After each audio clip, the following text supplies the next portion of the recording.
नमस्कार दोस्तों, आज हम आपके लिए मकर संक्रांति की एक प्राचीन कहानी धर्मराज जी की कहानी लेकर आए हैं। एक समय की बात है,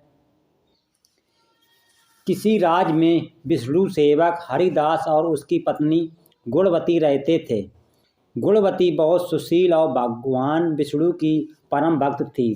वो एक दिन पतिव्रता स्त्री थी। उसने प्रायः सभी प्रसिद्ध देवी देवताओं के व्रत आदि किए। एकादशी आदि के व्रत नियमापूर्वक किया परंतु धर्मराज जी की पूजा उसने कभी नहीं करी थी। अतिथि सेवा से वो कभी भी पीछे नहीं हटती थी। इसी प्रकार सदाचार तथा धर्मपरायण से वो अपना जीवन व्यतीत कर रही थी। एक समय गुणवती मृत्यु को प्राप्त हो गई। धर्म कर्म के प्रभाव से यमदूत उसे आदरपूर्वक पापियों को भय प्रदान करने वाले धर्मराज जी के लोक में ले गए, जहाँ उसने देखा कि उस लोक के 4 द्वार हैं। नगर के बीचों बीच धर्मराज जी का बहुत भव्य और सुंदर मंदिर है, जिसमें धर्मराज जी विराजमान है। उनके पास चित्रगुप्त जी भी विराजमान है, जो मृत व्यक्तियों के पापों का लेखा जोखा धर्मराज जी का सुनाते हैं।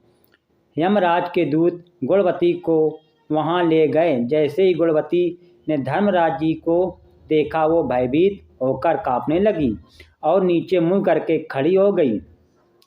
तब चित्रगुप्त जी ने धर्मराज जी को गुणवती के पाप और पुण्य का लेखा जोखा सुनाया।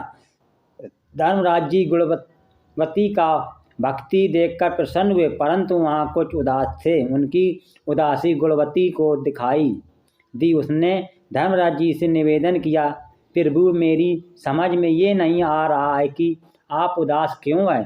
कृपया करके मुझे इसका कारण बताइए।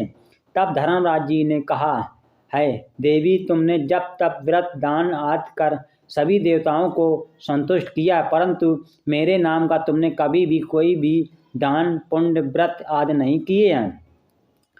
यह सुनकर गुणवती बोली, प्रभु, मेरा अपराध क्षमा करें। मैं आपकी उपासना की विधि नहीं जानती थी। आप कृपा करके मुझे इसका कोई उपाय बताइए, जिससे मनुष्य का आपकी कृपा का पात्र बनने का अवसर प्राप्त हो।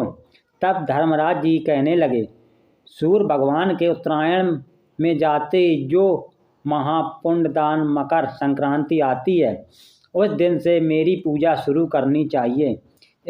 इस प्रकार साल भर मेरी कथा सुनने से और मेरी पूजा आदि कर दान पुण्य देने से व्यक्ति सभी प्रकार के दुखों से मुक्त हो जाता है और फिर वह व्यक्ति मेरे पास सदा सुखी रहते हैं।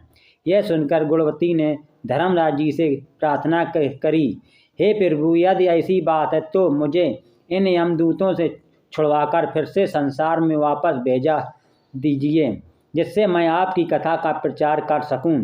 गुणवती की यह प्रार्थना सुनकर धर्मराज जी ने गुणवती को धरती लोक पर वापस जाने की स्वीकृति दे दी।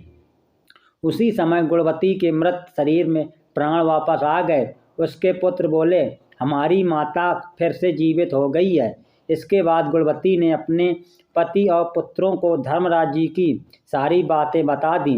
गुणवती ने अपने पति और पुत्रों के साथ मकर संक्रांति के दिन से पूरे विधि विधान से धर्मराज जी की प्रतिदिन पूजा और कथा करना आरंभ कर दिया और साथ ही साथ दान पुण्य कर्म करना भी शुरू कर दिया। इस प्रकार गुणवती ने साल भर